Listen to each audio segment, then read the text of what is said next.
Naligaw ata guys ng napuntahang prayer rally itong si former spokesperson Harry Roque.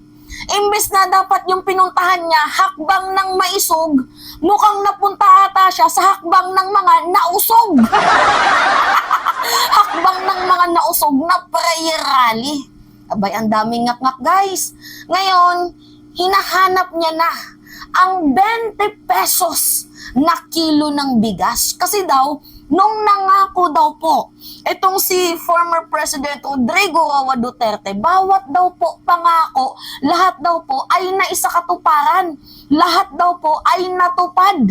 Yun po yung sabi ni former spokesperson Harry Roque. Abay, magko-comment ako dyan guys. Panoodin lang muna natin yung video niya. Talagang lakas ng pagkakasabi eh.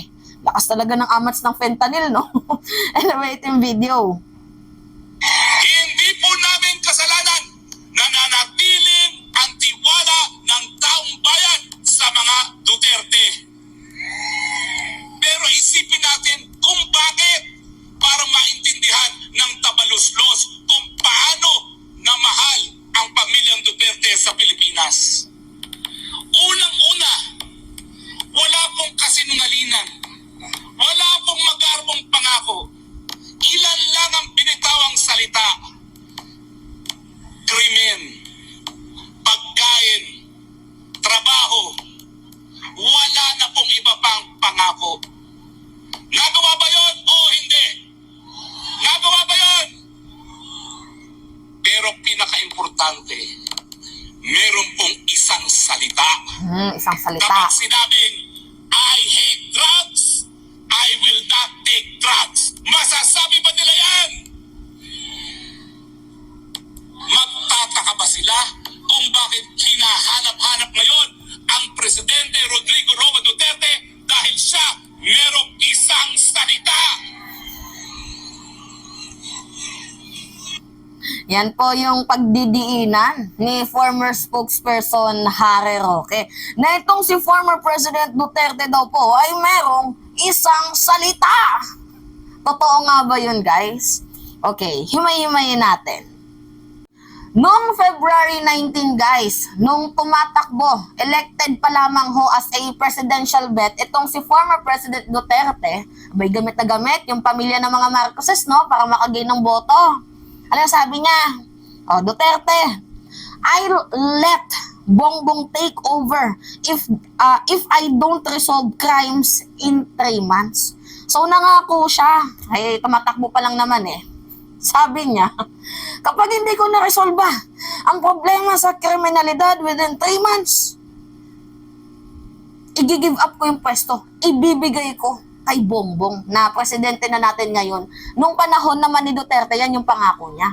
Ibibigay niya yung pwesto kay President Bongbong Marcos. Bongbong Marcos noon, kung hindi niya ma-resolve ang problema sa kriminalidad. Diba? See? Galing manggamit, no? Tapos ngayon, may presidente tayong addict. May presidente tayong bangag. Ganun-ganun pang salita, no?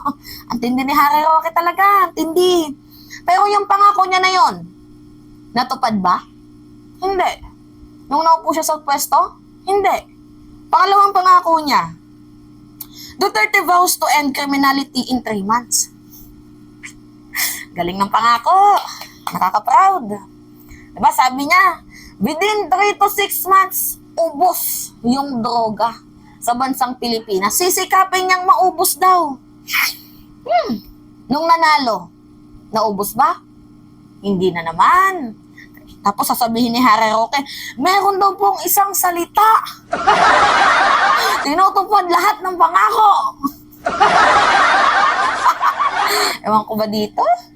Lakas talaga ng amats, no? Nakahit sa tato ng di umano'y fentanyl, kung totoo man. Di galing sa akin yun, ha? Narinig ko lang yun. Di ba? At saka guys, alam niyo, for the first time in the history, si former President Duterte lang ang naging presidente na nag-e-export ng galunggong. Di ba, hanap kayo ng hanap ng 20 pesos na pinangako kuno, where in fact ito po ay goal ni President Bongbong Marcos. Ngayon, tatanungin kita, kung hindi sana kayo puro import, di ba, ng mga pagkain yan, kung binigyan nyo sana ng mga machineries, in-upgrade nyo sana yung mga makinarya ng ating mga magsasaka, pinagawan nyo sana ng dam, 'di ba? Yung water source para unlimited tanim, ay di sana maunlad na sana yung agriculture natin ngayon. Kaso si President Bongbong Marcos, ang ginagawa ngayon guys, is chain of process muna. So, makinarya, lupa, libreng patanim, 'di ba? Step by step, hindi naman agad na di porket sinabi na 20 pesos na bigas, ay agad-agad bukas 20 pesos na bigas. Siyempre, it takes time. It takes process. Dadaan pa to sa mahabang proseso. Kaya nga may farm to market, 'di ba? Pinagko-connect na yung mga lugar-lugar para mabilis yung yung chain of 'di ba, yung progress, para hindi na dadaan sa mga retailer, resellers, mga ganyan-ganyan, yung mga logistic na kung ano pa dyan na dadaan sa middleman. So, it takes time. Alam nyo guys, balikan natin si Duterte lang talaga guys, yung kaisa-isang presidente na nag-import ng galunggong. Tingnan nyo Duterte is the first Philippine president to import galunggong. See? Tapos ngayon hahanapan nyo kami ng 20 pesos na bigas. Ito kasi yung sabi ni Roque Pakinggan nyo guys Pakinggan nyo. Ang kailangan namin, yung pinangakong 20 pesos sa kada kilong bigas. At hindi ang pinamumudbod na bigas na may mukha ng tampaluslos. Sa'yo na yan. Lamunin mo yan. Okay. Di ba? Kita nyo? Hinahanap niya po ang 20 pesos na bigas. Hindi naman po yan totally na pinangako. Ang ginawa po ni President, sinabi niya na sisikapin natin na maibalik sa 20 pesos yung bawat kilo ng bigas. Sisikapin, goal. Yun po yung objective ni President Marcos. 'Di ba? Yung maging 20 pesos yung bigas. So, ginagawa na po yan nila guys ngayon. Sinisikap na nila actually nga yung NFA sa Cebu. Narinig ko yan sa Cebu guys. Correct me if I'm wrong, meron na pong 20 pesos na bigas sa Cebu. Hindi po band-aid solution yun guys yung ginawa. Talagang meron na pong 20 pesos na bigas sa Cebu. Pero hindi pa siya sa buong Pilipinas. Pero kagaya nga ng sabi ko, it takes time.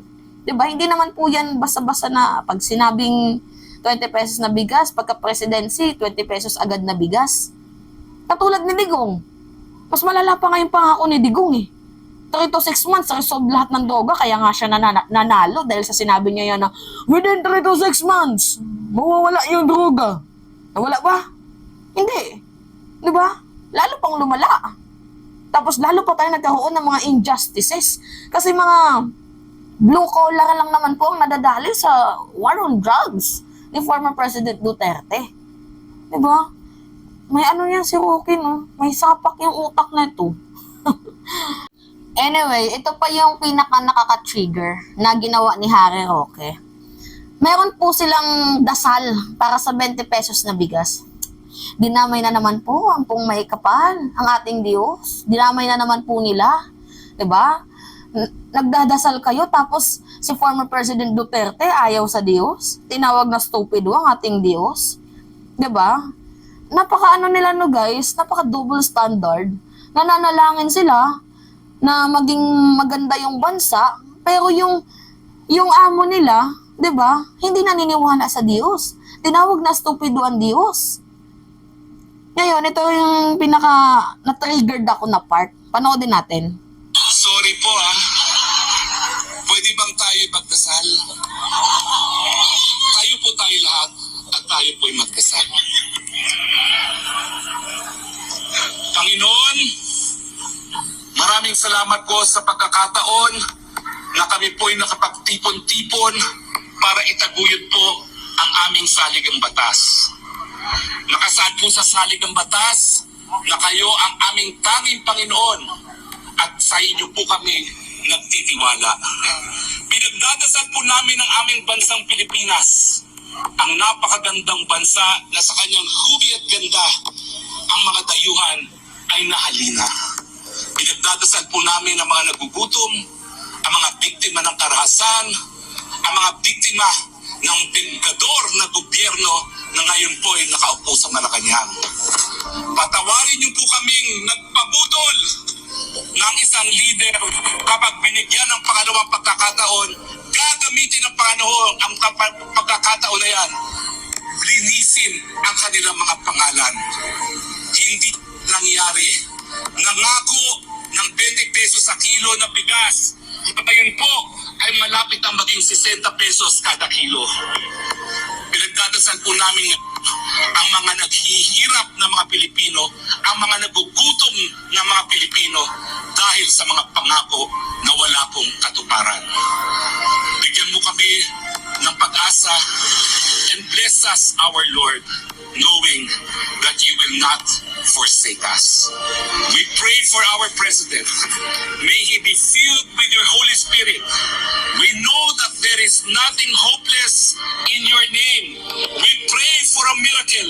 We pray that he be enlightened. We pray that he be liberated from the clutches of those whom we did not give any popular mandate to, but are now leading this country. We pray above all that we restore unity and faith in our government.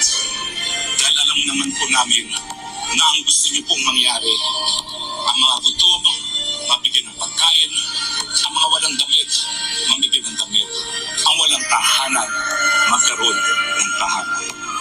We love you, Lord, and we ask you, please bless the Philippines. Bless our President, give him enlightenment and the strength to break away from the forces of evil. We pray for the Dutertes. We pray for the former president who now stands as a symbol of unity of this country. And we pray for the beacon of hope that you gave us in the person of Vice President Sara Duterte.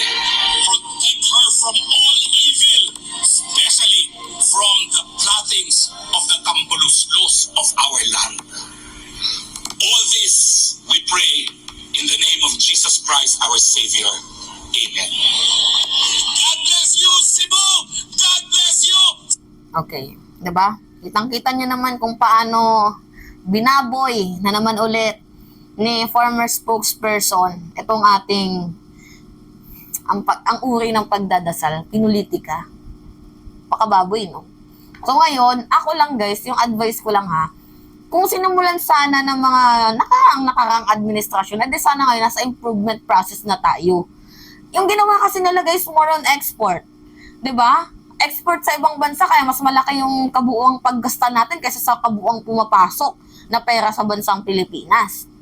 'Di ba kaya nga yung sinasabi ko sa inyo guys, kung sa panahon pa ni former President Duterte, sinimulan yung upgrade ng mga machineries, 'di ba, ng mga ginagamit, nagpatayo ng mga dam para ho sa supply ng tubig sa sa mga magsasaka.